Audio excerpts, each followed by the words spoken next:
Bismillahirrahmanirrahim. Assalamualaikum warahmatullahi wabarakatuh. Alhamdulillahirrabbilalamin. Sobat-sobat, selamat berjumpa kembali bersama Penderitaan Hidup Channel. Yang pada kesempatan video kali ini saya akan membahas tentang hal-hal yang membatalkan puasa. Hal-hal yang membatalkan puasa itu ada 9. Yang pertama, memasukkan sesuatu ke lubang yang 5. Mulut, hidung, telinga, lubang depan, lubang belakang. Lubang depan yaitu untuk buang air kecil, lubang belakang untuk buang air besar. Nah, yang disebut dengan memasukkan sesuatu ke lubang yang 5, yang pertama mulut. Itu maksudnya apabila kita menelannya. Kalau cuma berkumur itu tidak batal. Misalnya kita wudhu berkumur, terus dibuang lagi keluar, itu tidak batal. Asal keseluruhan dibuang, jangan ditahan.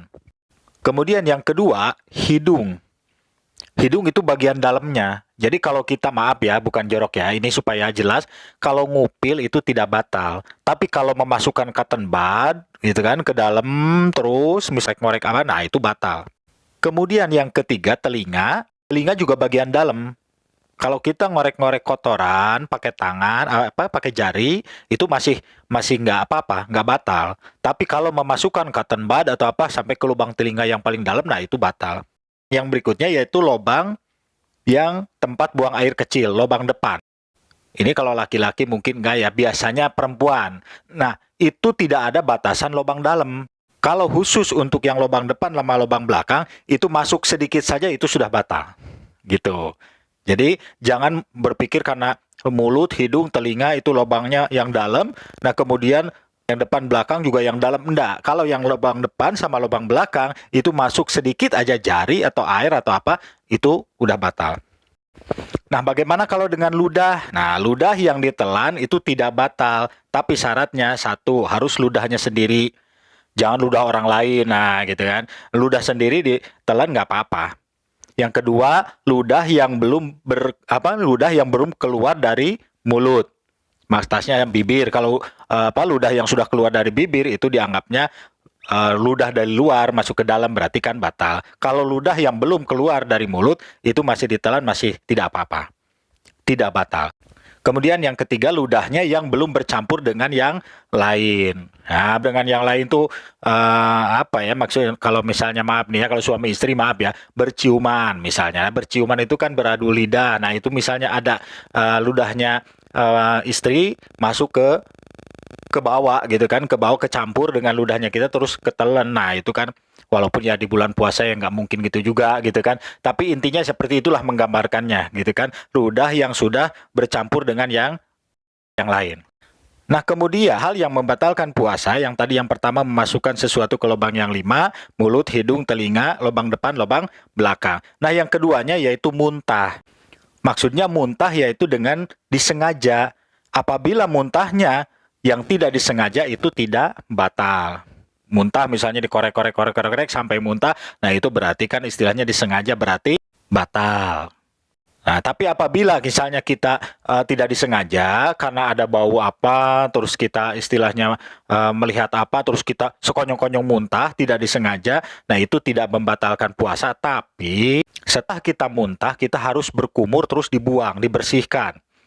Kalau sampai tidak dibersihkan, terus kita menelan ludah, gitu kan? Nah, itu bisa batal. Karena apa? Ludahnya sudah bercampur dengan muntahan yang belum bersih dari mulut. Nah, itu maksudnya. Kalau tadi kan menelan ludah itu tidak batal.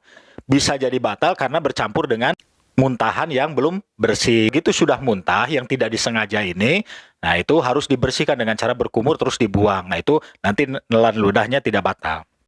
Nah, kemudian yang ketiga, yaitu yang membatalkan puasa, yaitu bersenggama dengan istri, gitu kan, atau dengan suami, walaupun tidak keluar mani, tetap batal puasanya. Kemudian yang keempat, kebalikannya dari yang ketiga, keluar mani yang disengaja, walaupun tidak bersenggama. Nah itu, jadi yang ketiga tadi bersenggama, walaupun tidak keluar mani, yang keempat keluar mani, walaupun tidak bersenggama, yang disengaja ya keluar maninya. Ya, kalau mimpi ya enggak, kalau mimpi karena itu di luar kesadaran kita. Nah, yang kelima, keenam, ketujuh ini satu paket nih, perempuan ya. Yang kelima haid, keenam nifas, ketujuh melahirkan. Yang kelima haid, pada hari itu berarti kan batal. Nah, keluar darahnya batal. Yang keenam nifas, sudah tahulah perempuan ya. Kemudian yang ketujuh melahirkan. Nah, melahirkan ini bisa melahirkan bayi atau melahirkan bakal bayi. Dalam artian keguguran lah istilahnya gitu kan. Keguguran atau misalnya bayi yang normal, semuanya, dua-duanya itu membatalkan puasa. Kemudian yang kedelapan itu hilang akal. Hilang akal bisa dalam bentuk gila. Ada 3 nih ya yang perlu dijelaskan. Hilang akal itu yang pertama gila. Gilanya misalnya walaupun cuma sebentar, 5 menit, sekonyong-konyong dia jadi gila aja 5 menit terus sadar lagi. Nah, tetap batal puasanya. Walaupun sebentar, yang penting udah gila, batal puasanya. Nah, kemudian yang kedua, dari hilang akal ini, selain gila yaitu pingsan. Pingsan yang sehari penuh, ini ya, pingsan yang sehari penuh, misalnya dari setelah makan sahur, pingsan.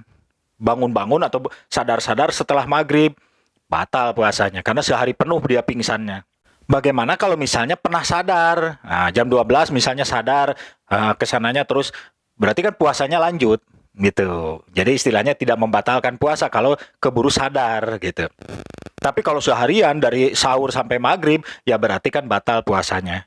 Nah, bagaimana kalau misalnya sadar sebentar, misalnya setelah makan sahur pingsan.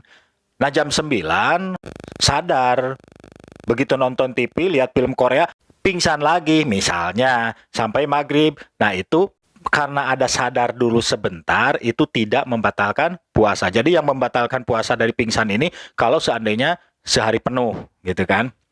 Nah, kemudian yang ketiga yaitu tidur. Jadi hilang akal ini ada 3 ya. Gila, pingsan, tidur.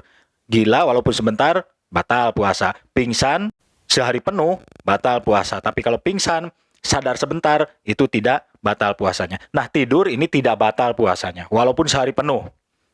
Nah, cuma urusannya mungkin nanti sholat, harus diqodho. Soalnya kan apa? Kita tidak sholat duhur, tidak sholat asar, kan gitu. Tidak sholat maghrib malah, kan gitu. Nah, jadi kalau masalah tidur, ini tidak membatalkan puasa. Nah, kemudian yang ke-9, dari hal-hal yang membatalkan puasa yaitu murtad. Murtad ini, semisal kita bisa menyebutkan Nabi Muhammad itu bukan Nabi, bukan Rasul, tidak ada Nabi Muhammad. Nah, langsung istilahnya apa? Mengkafir-kafirkan Nabi Muhammad misalnya. Atau misalnya bercerita lagi, misalnya ada Nabi setelah Nabi Muhammad, murtad, gitu kan? Kemudian Quran itu bukan wahyu, Quran itu sekedar buku, Quran itu tidak ada apa-apanya. Nah, itu juga murtad gitu. Nah, dari 9 ini kita ulang lagi. Yang pertama, hal-hal yang membatalkan puasa itu yang pertama yaitu memasukkan sesuatu ke lubang yang 5, mulut, hidung, telinga, lubang depan, lubang belakang. Yang kedua, muntah dengan disengaja. 3, bersenggama walaupun sebentar, walaupun tidak keluar mani. Yang keempat, keluar mani walaupun tidak bersenggama, yaitu keluar mani dengan disengaja. Yang kelima, haid. 6, nifas. 7, melahirkan. Yang ke-8, hilang akal. Yang ke-9, murtad. Nah, gitu kan. Kalau tetes mata gimana? Obat mata itu tidak batal itu, gitu kan, karena bukan lubang yang 5. Disuntik tidak batal. Soalnya apa? Bukan lubang yang 5. Jelas ya? Nah, mudah-mudahan ini menjadi gambaran baik buat kita semua menjelang Ramadan, supaya kita bisa dari sekarang belajar mempersiapkan diri. Makanya saya berikan materi-materi tentang Ramadan dari sebelumnya, gitu kan. Nah, kalau seandainya misalnya ada pendapat-pendapat yang sedikit-sedikit berbeda, misalnya, itu jangan menjadi satu hal yang aneh gitu kan, karena sesuatu itu mungkin ada penafsiran-penafsiran yang berbeda.